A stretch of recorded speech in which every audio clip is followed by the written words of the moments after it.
Hi guys, welcome back to TomGirl. Tonight we have VO superstar, actor, producer, and musician Alicyn Packard. It's gonna be a great one. Stay tuned. You're tuned in to AfterBuzz TV, the ESPN of TV talk. Now, let the buzz begin. Is that you doing the promo? Hey guys, we're back again. I'm JJ Jurgens, your host, and I have a dear friend, Alicyn, here tonight. Thanks, Alicyn. Thanks for having me, JJ. I've been wanting to have you in for so long, so I'm so glad that you could make it. I really appreciate it. We worked it out, girl. We did. We made it happen. So much to talk about, so I'm just gonna dive right in. Yeah. First, what you might be most well known for is that you're just a VO Wonder Woman with all kinds of animation characters that you do, promos, commercials. I mean, how much do you just love VO? Voiceover. It's great. It's been, I don't know, 12 or 15 years I've been doing this. And I think it's one of the best careers out there. Mm-hmm. There's just so many different facets, and each one is so different. They each require a little tweak and different specialties, and so it's fun to explore and see kind of what's out there and how things are changing over time too. Mm-hmm, mm-hmm. Do you have a genre that is your favorite?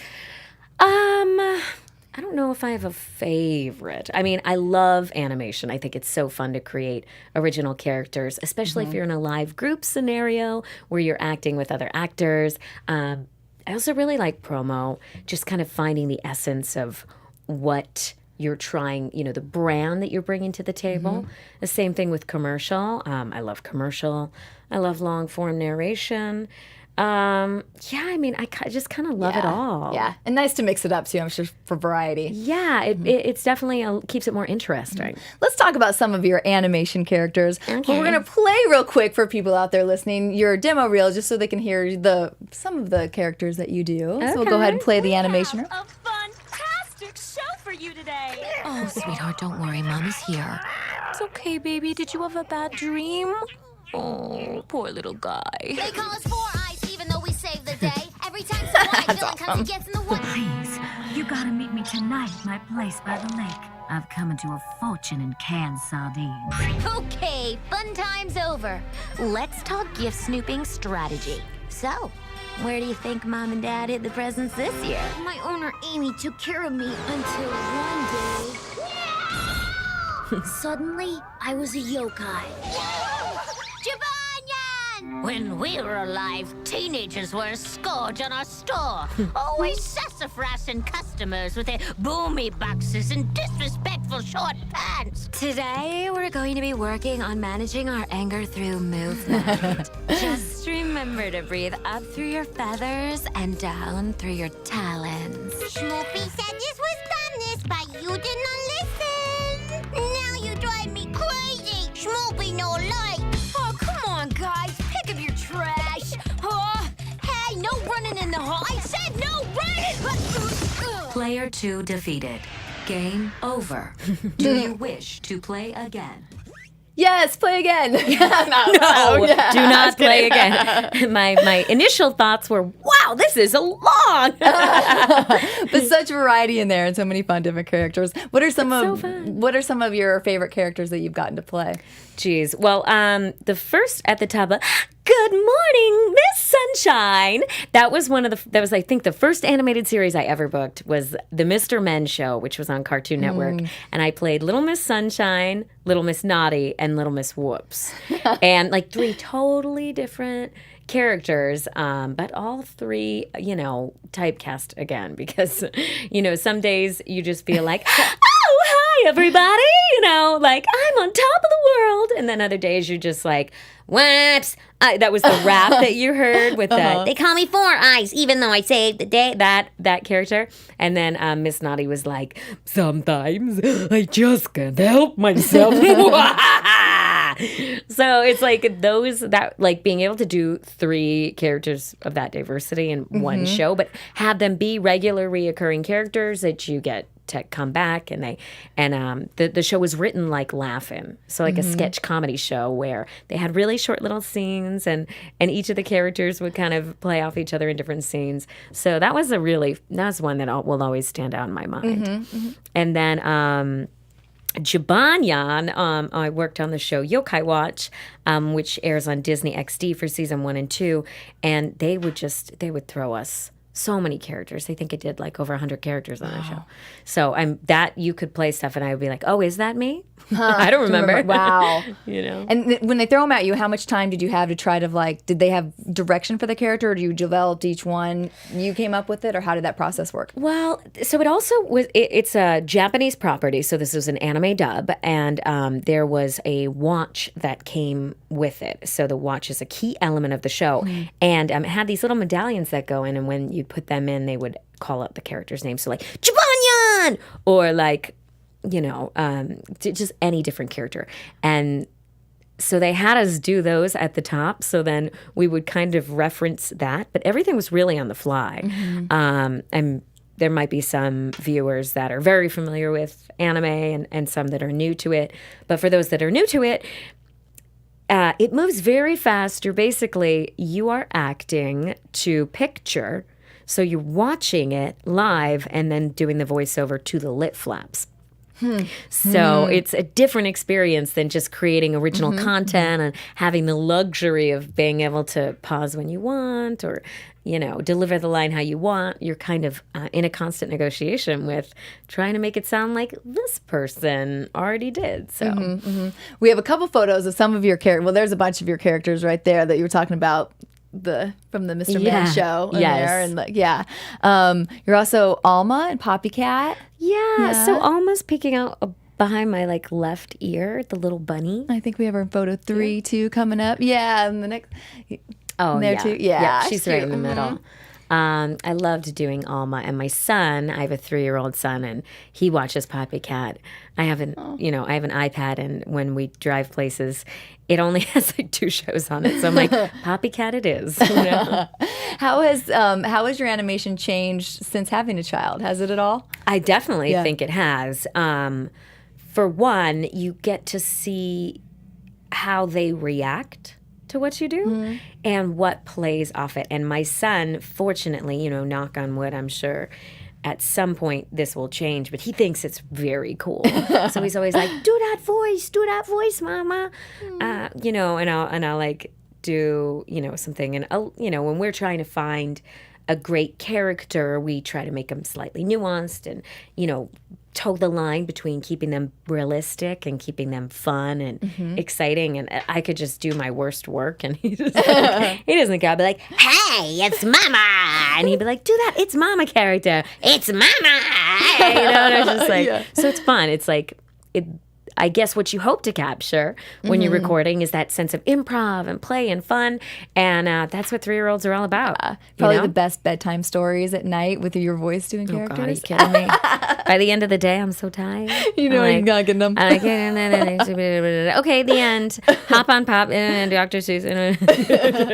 What are your techniques? What are your go-tos to try to find characters? I think when I was first starting out, I took class with a woman named Dolores Steele, who, rest in peace, she's since passed away, but she was amazing. And so, she starts off with just having you explore different registers of your voice. Also, Pat Fraley is great for this. So, explain just the same voice, but very high and higher and you can get lower and lower and lower and lower. And so, bringing the sense of pitch, the sense of placement. Where is the sound of your voice? Is it really forward? Is it nasally? Is it further back in your throat? So kind of like you're going to the gym, exercising those vocal muscles so that they're nice and strong, so that when you get the character, you can just kind of figure out, okay, what might this person feel or sound like? Not necessarily trying to break it down mentally, but just kind of instinctually, she's clearly really emphatic teen girl, or but it's you just kind of hopefully play around with it and improvise. The problem is, though, that you're often auditioning by yourself alone in a room, which is not the best set up for improv comedy.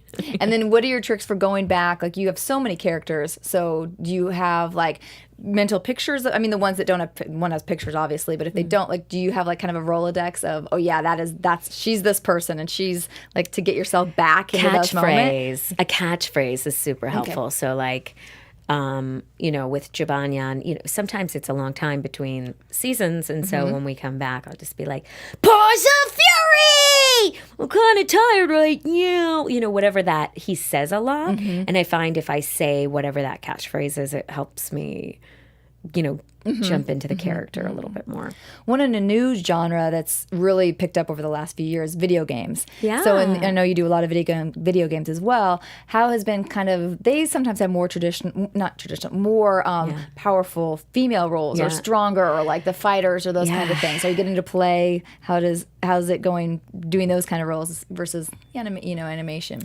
I kind of think of it as the difference between comedic acting and dramatic acting in many ways. The video games, they're often, and not always, but they're often looking for a more cinematic performance. So it's less presentational and more about finding the moments. So getting back to, just acting training and, okay, what are my wants in this scene, what's my relationship with this person, developing out kind of what your relationship was with the other person you might be talking to. And the luxury of time can lend itself to great work, but sometimes in video games you don't get the sides in advance. So you kind of do the best you can. In some ways, it's actually, that keeps it spontaneous and maybe fresh. And then there's some days you're like, okay, what's going on? Yeah. Okay, I'm just reading these words, but I'm not really sure. So hopefully the director can help guide you. And I've been able to work with some great directors like Chris Zimmerman, and, she's great about, if you haven't quite nailed it, giving you that little piece of direction that's going to send you down the right path. What are some of the ways you've seen yourself develop over your career? Like, maybe some things you learned that you were like, oh, I wish I had known that when I first started, or, just... This business is definitely interesting. I think we all come out here with the most ambitious ideas. And I know I'm like, okay, I'm going to be doing stand-up comedy when I've been out here 1 year, and I'm going to be on a TV show. And, so it's like having a certain sense of humility and ability to appreciate where you are instead of always putting yourself where you want to be. That helps if it helps to motivate you, that's great. But you have to find the joy in what you're working on now. And just, continuing to generate your own work is very empowering. And so, one of the most exciting things I ever did was I put out an album 1.5 years ago, and I directed 5 music videos to go along with it. And each one was like a different collaborative process. 3 of the videos were animated, and 1 I was in. And I mean, it was just a mixed bag, but it was like fully engaged in the creative process every step of the way. And that type of thing will lift up your spirits any day. But, I mean, some days the call is not good, or some days you don't get the call.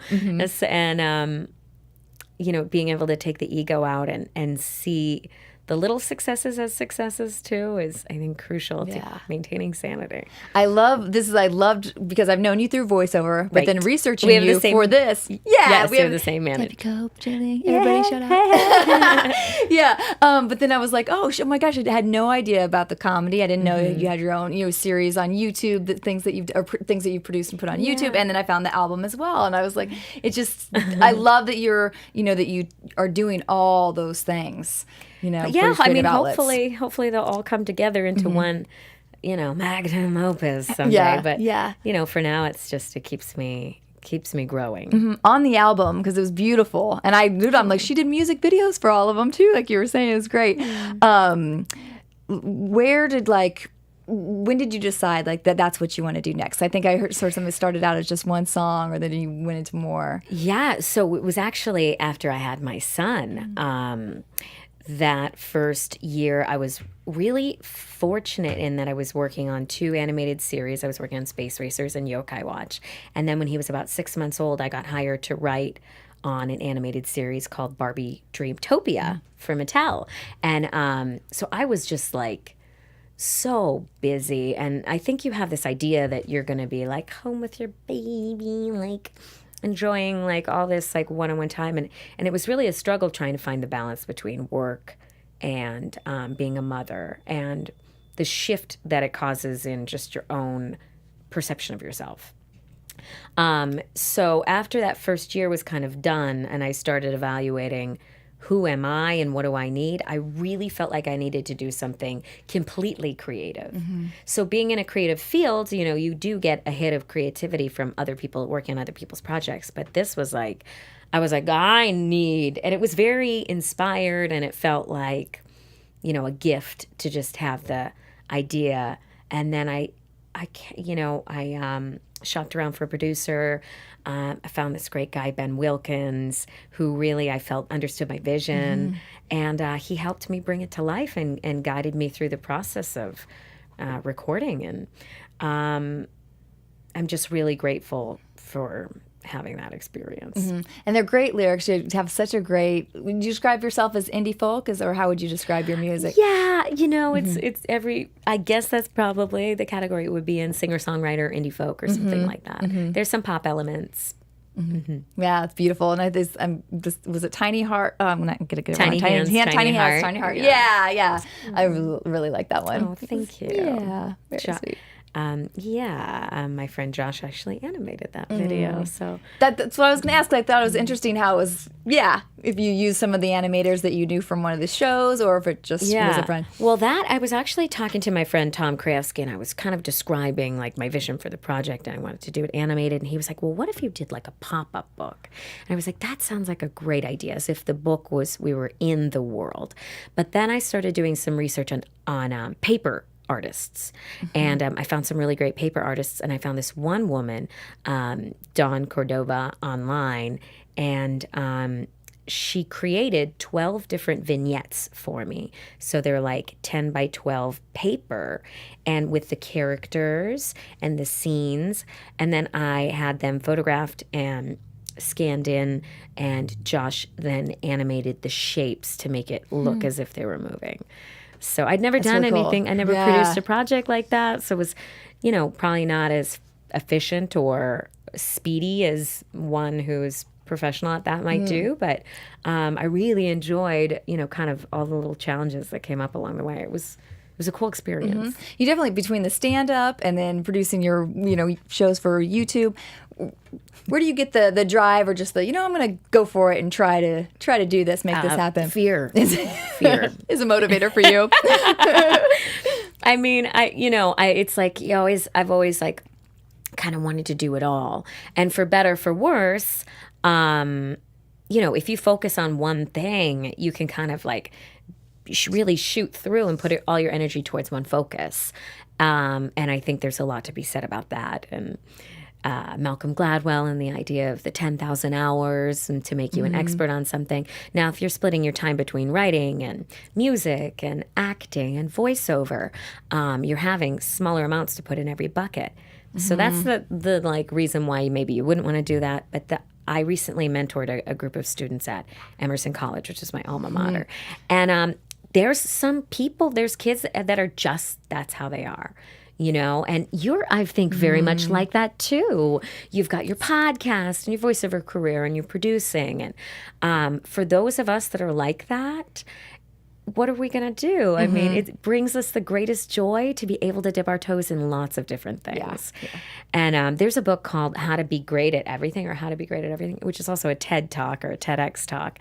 I forget the author's name, but she's fantastic. And there's actually something to be said that if you generalize in several areas, you're bringing more to the table that somebody else cannot, because they don't have that perspective that you've gained through your knowledge of producing, you know. So you may have a producer on this podcast that comes in for other details and is more, you know, specialized, or an engineer that's specialized in the equipment, so you don't have to do it. But heading up something and CEOs and Walt Disney and different people that are visionaries operate like that. So when I read that, I felt better about myself. I'm just like, it is Walt. what it is. We're all gonna die someday. So, you know. So I think it's nice to have those outlets and express yourself. I don't know, just fulfill those different forms of expression that you have floating around in there. Totally. Yeah. How is it writing? You were writing for Barbie Dreamtopia. That was after had already been on the other side of the mic. So did you did you draw some from your experience from being on that side of mic to think if the character said this or definitely. So the first show I ever wrote on was Poppycat, which is the one that I played Alma on, and I just kind of was always like, hey, can I pitch a show? And then I think it was the second season, I can't remember, second or third, I had pitched some ideas and they liked one of them and I got to write a show and it was just great training. But with Barbie, I had just had my son and also I just really love collaborating within the realm of writing. It's if I get stuck, I can bounce it back to a writing partner and then and they bounce it back to me. So I worked with my partner for that was Dana Middleton, and she's actually a young adult, middle grade author. So there's young adult, and then younger than that is middle grade, and so that was great because we both, she was writing her book and I was also doing voiceover, but we got to come together and we wrote 8 episodes of that.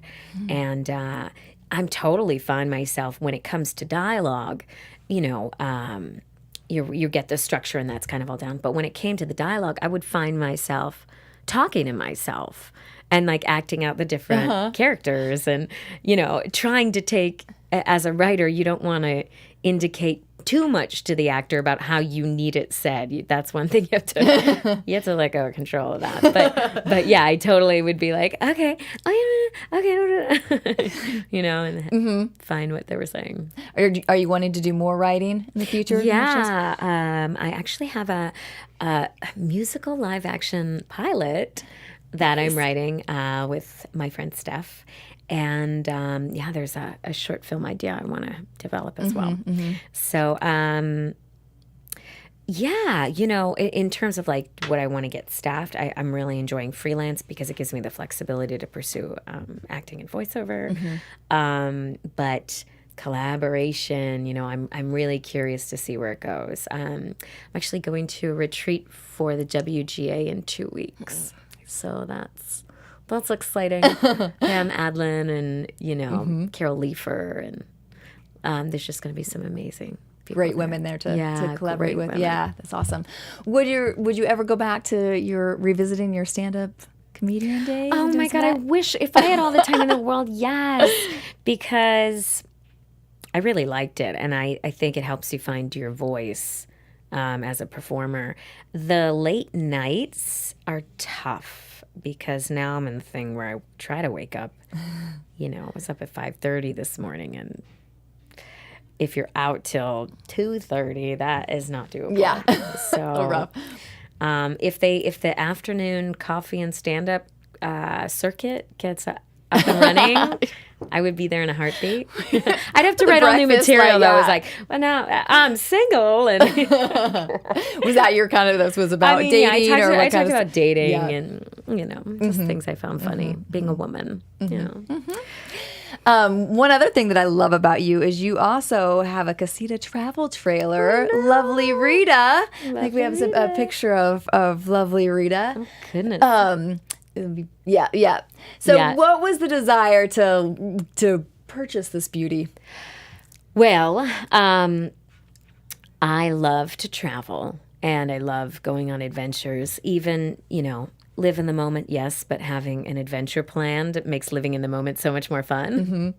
But we have a 3-year-old and it was about trying to find a sustainable way to travel. Sustainable in terms of first and foremost, energy. Because it's if you go and you spend a week on the East Coast, you come back and you're exhausted and you need 3 more days to recover and you're jet lagged, so you're really tired. But this, Or maybe you overindulge and you eat at all these great restaurants and you come back and you're like, okay, now I really gotta hit the gym. Yeah. But camping, first of all, I love being outdoors, and nature grounds me and connects me, and I feel it's healthy for my son. And my husband loves it too. There he is. Yeah. So, and there's so many parks I want to see and adventures that I want to have. And the fact that we're not buying something, not that I don't love eating at a great restaurant or being in the city and shopping, but there's something really nice about taking a break from all that. And, we take photos, but we're on our phones a lot less.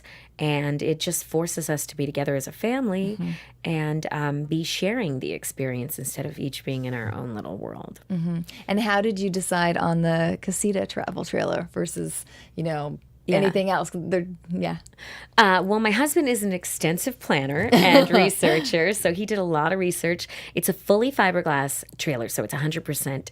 There's a Scamp is also a fiberglass trailer, but the bottoms are not fiberglass. So these... I hear that they're very reliable. I hear that they are, the joke about getting a trailer is like it's just a matter of time till it leaks. And these are sort of known to be waterproof. And it has a bathroom. And it even has a shower, which we haven't really needed to use yet. It has a bed in the back, which also turns into a dinette, but we just keep it set up as a bed. And then it has a two-person dinette that might also turns into bed for my son.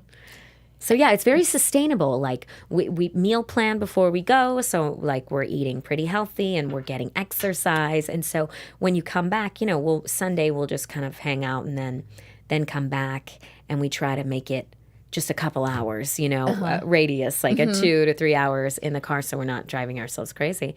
And then you come back and you're like, okay, I'm ready. I'm back in my life, and there's not lag time of like, oh, you don't get the Monday blues. And not a full recovery from your trip. Where would have been some of your favorite spots you've stopped at so far? Well, we've had it since October, I think. We're actually, this weekend, we're going back up to a place we went a couple weeks ago, which is Sierra Meadows. It's an event space outside of Yosemite Park, and our friends actually bought it. It was a golf course that is now... they've let the whole golf course go to seed, and now they've put in all these little mini cabins and tiny homes that are so cute. And they've brought in all this large-scale art, like stuff that's been to Burning Man and then doesn't have a home because nobody has acres and acres, and they have like 1,000 acres up there. So it's so fun to just explore, and they have a couple ponds on the property and a little stream running through it. And because it was a golf course, there's like a whole path and all these golf carts you can like ride around. So we'll be going there this weekend for Memorial Day. And we took a trip to Anza Borrego, which is California State Park in the northeast corner of San Diego. I'd never heard of it. It's a great place to go for the super bloom. So it's just so amazing. Like, okay, the research that I'm forced to do is the research I want to be doing. Where will be, other than the trip this weekend, where's the next spot that you haven't been to that you're dying to go to? Well, so after this trip, we're thinking of stopping in Sequoia on the way back. So that'll be exciting. We're all the giant, just the big sequoia trees. And I'm really excited to go to Death Valley, which looks amazing. I'm excited to go to Yosemite because we always go right by Yosemite. But Have I you would ever love been? to camp there. No. Yeah, me either. Yeah. I want to see El Capitan, and my girlfriend wants to hike it for her birthday next year, so gotta get on that. And then, we had a couple trips planned for the summer. We're going to need to kind of shift some things around, but Pyramid Lake looks really fun. And then, of course, Carpinteria and the camping right on the ocean when the weather gets nice would be so fun. Hopefully sometime soon here in California. So we know over this rain, right? I know. It's going to rain this weekend, too. I know. And it's looking like it's rolling in right now, too. Oh, yeah, tomorrow, I think. Crazy. I tell ya. Yeah. Well, let's talk. One thing we had in common, too, we talked a little bit before the show, was podcasting. Oh. So talk about, you used to do a podcast for animation. Yeah. Guys, it was not as cool as this. Look at this. AfterBuzz. Yeah, AfterBuzz. Whoa, way to up level the game. I mean, this is back in 2007, 2008, so podcasting was much newer, and there wasn't as many of them. I think it was, it was even before Rob Paulson's podcast, believe it or not. I wasn't as consistent as you, but I really did enjoy sitting down with some great people that worked in animation. Debbie Derryberry, Keith Ferguson, who are both voice actors. I interviewed Mitch Watson, who is a writer-producer. Craig Bartlett, who created the show Dinosaur Train. And at the time, he was working on Dinosaur Train. And we went into his studios, which is on the Jim Henson lot, and explored it. But sadly, I'm not doing it anymore. I think it might be time to bring it back. Yeah? Do you think they let me use the studio? I don't know. You guys hear that, AfterBuzz? Hey, AfterBuzz. Yeah, I just think, I'm fascinated by the whole animation world. I think there's so many people out there that would love to hear stories and from the people you interact with. But you are doing such a great job. I know, having done it, how much work it is. And so to be consistently putting out material every week, JJ, that's amazing. Sweet. I'm serious. I'm very impressed. They've branded cups. I paid her a little bit before the show. All right, before we have to wrap up for the night, what would be, advice, people who would want to ask you, I want a career in animation or voiceover, what are some things that you would tell people? Gosh, I feel like, voice actors always say the same things. So I'm trying to think of something that would be different. You should be an actor, know how to act. It's not necessarily about having a good voice. It's sort of about what you can do with it. But I'm going to try and take it in a different direction. I would say, you mentioned something earlier about being a self-starter. And one thing about voiceover is you're an independent contractor for everything. So you kind of the CEO of your own company. So you have your investment into classes and your investment into workshops and books or whatever knowledge that you're trying to infuse. And then you have, maybe singing lessons or any kind of professional development. So you kind of got to think of it like that. Balance the ground between art and skill and running a business. What are some of the tools you do? Because I know you have agents and managers and all of that, but what are things you do on your own? Right? Do you do your own sort of marketing or networking or ways to grow since you are the CEO of your business? Yeah, I do. I think, especially in this business where we don't have control at the end of the day, whether we're selected or not, it makes me feel a little bit of more sense of control if I know, okay, I'm going to send a mailing out 3 times a year to the casting directors and maybe producers I've worked with or something. So I do some of that. And after I had my son, being able to add that piece was really challenging. But I think it's just being able to remind people that you're there and that you're good and that you work, and being a little bit consistent with that. So I do my own marketing and all that's out of pocket. And I try to, if I can, take workshops and stuff, which I've been doing less of, but. Your mailer, is that a postcard or is that updated demos? What's your mailer look like? Well, sometimes it's a postcard, but the thing I'm doing right now is a 1-sheet. So it's I do an email newsletter, but I find not everybody reads those. Like 33% of people read them. So right now I'm trying to alternate e-newsletter and then paper newsletter, which seems pretty archaic in a way, but how many people are actually sending stuff in the mail?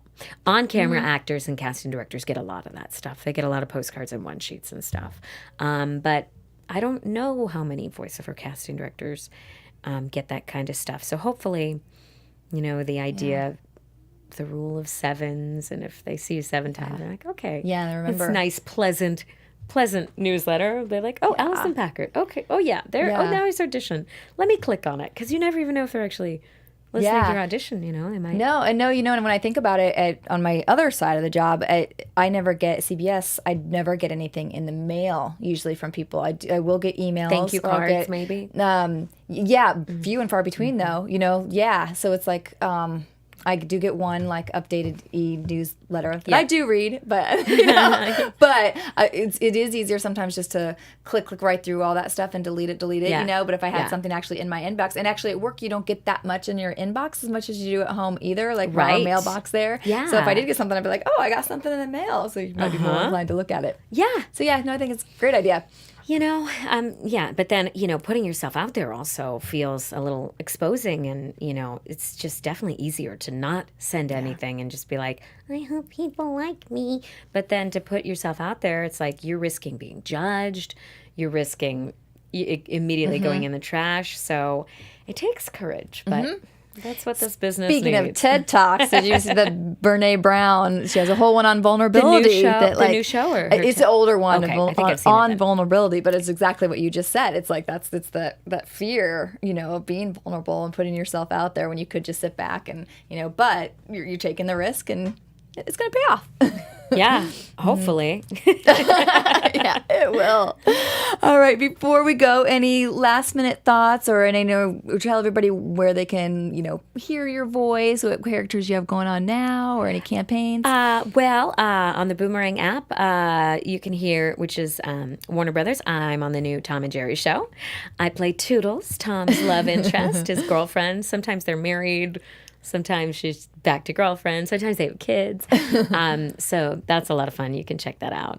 And I am the promo voice for the Ovation Network and commercials. My agent says it's always good to just keep him guessing with that. But, it's great to connect online too. I'm on Instagram and Twitter at Alicyn. It's Alicyn, like Alice, but with a YN at the end. And, who knows? You probably have a photo or something. I was like thinking. Yeah. We'll put all that stuff on the site where you guys can track her down after too and follow everything. Stalk me. Yes, do it. Well, you are fabulous. I just love you. And I thank you so much for coming in. And I love hearing all your stuff. And I just hope you have more and more. Thanks, lady. I appreciate it. Of course.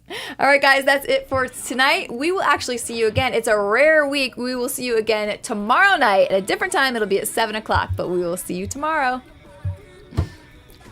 Do you know this is Our founder, Kevin Undergaro, and me, Maria Menounos, would like to thank you for tuning in to AfterBuzz TV. Remember, we're not just the first, we're the biggest in the world, and we're the only destination for all your favorite TV shows. Whatever you crave, we've got it. So go to AfterBuzzTV.com and check out our lineup. Buzz you later. The views expressed herein are those of the hosts only and do not necessarily reflect the views of AfterBuzz TV or its owners or principals.